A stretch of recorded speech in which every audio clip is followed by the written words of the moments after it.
Bismillah. Assalamu alaikum wa rahmatullahi wa barakatuh, everyone. Welcome to the very first episode of Journey to Jannah, a space where we share real stories of faith, healing, and transformation. We're so excited to finally start this journey with you all. This podcast is for all sisters around the world, all different backgrounds, all ages. We're a community of women that would love to support each other in our personal journeys, finding closeness with our Creator. Yes, Alhamdulillah. I'm so glad to have this community, and now we're able to share the journey of some of our sisters with everyone. And I hope that it inspires and it reaches the right audience, inshallah. Inshallah. Our first guest on this episode is a sister from the US, and she has been a revert since 4 years. So tell me, what inspired you to start exploring Islam and consider becoming a Muslim? I feel like for me it was very random. I didn't actually go out seeking Islam. It found me. Subhanallah, I've always been very curious person growing up. I think also since I didn't have a religion growing up, I always was searching for answers. Why am I here? What's Yeah, this? My purpose? I always also felt that there was something missing. I think just from my family not having a religion, also living in the United States, everyone is very individualistic, and we're really focused on the dunya. It was okay, you have to go to yeah, school, get a job, then you get married, you have kids, and you want to be successful. But there was that missing right. part of growing for a bigger purpose and beyond this world. And alhamdulillah, I had a coworker who was Muslim, and it started off with me just asking them, hey, what is it that you believe in? I was Christian at the time, Alhamdulillah. actually. Yeah, he mentioned the pillars, and as a Christian, the pillars are very similar to, the Ten Commandments and what we believe as Absolutely, yeah. Christians. So Yeah, I think that we can kind of, relate more with Christians because of so many similarities. I mean, the Bible and all the other books that have come before the Quran, subhanAllah. Normally, somebody would be like very scared to ask someone a question. SubhanAllah, like how you had the courage to ask someone. And I think that was really the beginning of your journey. yes, it's like in the Quran, it says, when you step towards me, I'll run towards you.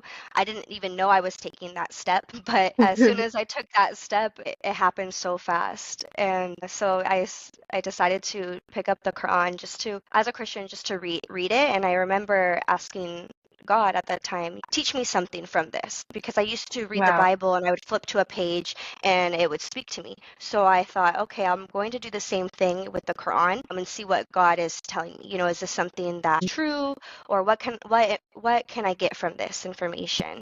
And after I read the second chapter, Surah Baqarah, I immediately was like, wow, I've been Muslim my whole life. It was like like the missing puzzle piece that I didn't know, or I didn't know that I was missing, and it felt that I had to find Christianity first to kind of get closer to God. Yeah. And then once I found Islam, it was like, okay, this is the next level up. Because my journey to Allah literally was from just being curious as a child and searching for answers.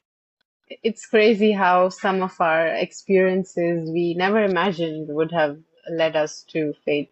Subhanallah. I would never have imagined that, especially now that I wear the hijab. Alhamdulillah, I've been a Muslim for four Alhamdulillah. years.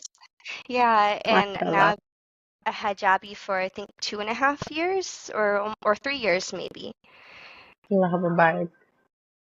And coming from California and Southern California, where the weather is very hot, I also live or grew up in a surf city. So everyone's in, Mhm. bathing suits and shorts. And I always loved tanning. And now I love, wearing modest clothing. I feel so beautiful wearing my hijab. So it's such a crazy transformation that changed my life. And every day I'm so blessed that I chose, or that I found Islam, or that Islam found me. Alhamdulillah. How did your family and friends react to your decision to become a Muslim? They accepted it.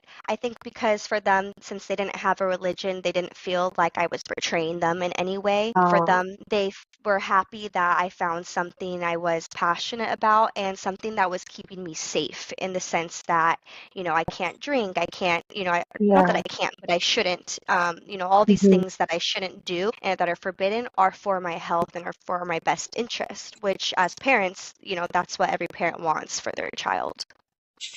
Absolutely. I think that's one big challenge for most reverts to, come and just say that, I have finally accepted some other religion. I think for most families, like, it doesn't go down well. So, Alhamdulillah, like, Allah made this easier for you. The bigger problem for me more so was friends, possibly, because I had a lot of friends of different groups, and once you can separate the dunya and the akhirah, you start seeing things in a different lens, and your friends don't, and so you feel that disconnect, that Yeah, they don't understand what I now understand, and we now have different values, different ways of how we want to live our life. So there's that disconnect there. But alhamdulillah, it's better to surround yourself with like-minded people. It's not that old friends absolutely. are bad per se, but it's just that we have different interests now that don't align. With time, as you grow in faith and just in general, even I feel we change as a human being and we keep growing and we outgrow so many people in our lives. And I feel like even with this, like what you said, you need to be on the same spiritual frequency with someone to really be able to get along well. Yes.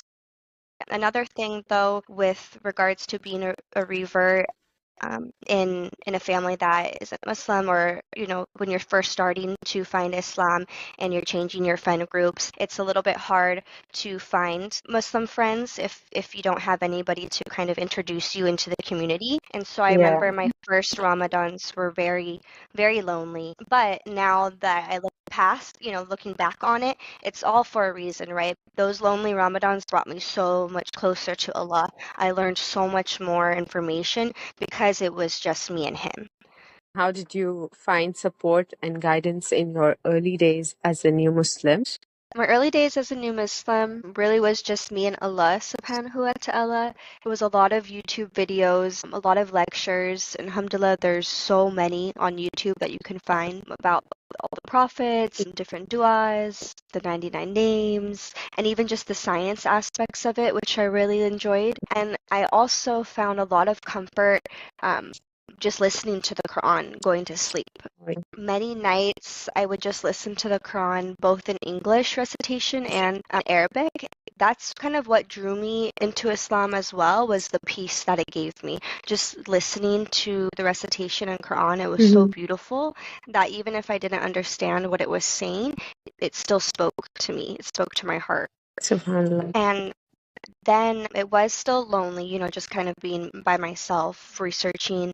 And then alhamdulillah, Allah placed certain sisters into my life, one at a time, who slowly brought me into the community. My first time going to a mosque in California actually was very random. I was going to an appointment, I think for cryotherapy or sauna, Oh, and one day I wasn't wearing the hijab, and the next day I came in for my appointment wearing the hijab, oh, and the girl asked me, "Oh, are you Muslim?"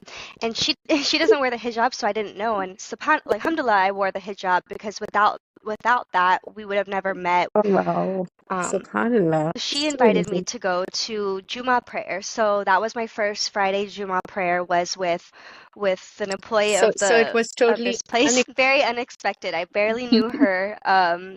She was, like the receptionist at one of the studios I go to, and then subhanallah, we met at Juma prayer, and then every Friday we would carpool together and go to Juma. How And nice.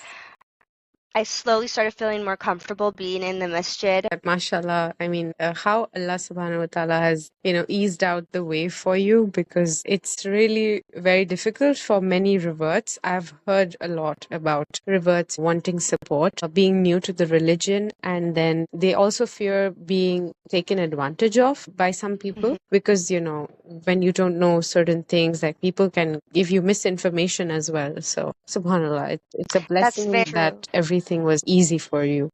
Alhamdulillah. Alhamdulillah. Yeah. No, I definitely hear stories. It's sad, of some, unfortunately, some, sisters in the community not being so friendly to reverts, in the sense that they may not know that they're reverts. So Yeah. they will point out, oh, you're not supposed to be praying this way, or and it could be given off in a rude manner Right. where we're supposed to do it gently Yeah. and in private. That's so difficult when somebody makes it even more difficult for you. Like you're trying your best and Allah sees it. Allah sees your efforts. And I don't know why people are like that, but sadly it is. And especially for a revert, that would really be very harsh because that can really turn you away from the religion. I know like many reverts who, they were taking hijab and then being judged constantly, like they're not taking it in the right way and so on. So people then tend to stop doing those things, and it's important Yeah, to it's so have the important. right set of people. SubhanAllah, I was going to say the exact same thing. Growing up in Southern California, we actually have a really huge Muslim community. We're very blessed with a lot of masjids.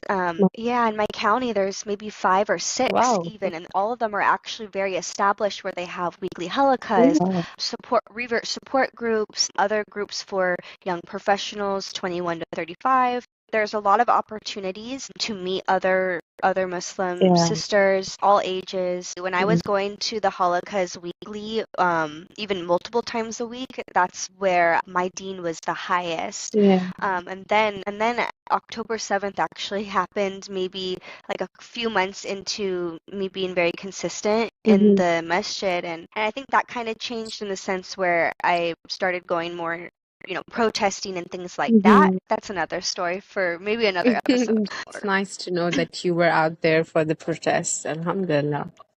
Yeah, and you know what? So many people have reverted also from that community in that Yeah, space. I've That's I've really seen that powerful. online. It's like a ripple SubhanAllah. effect.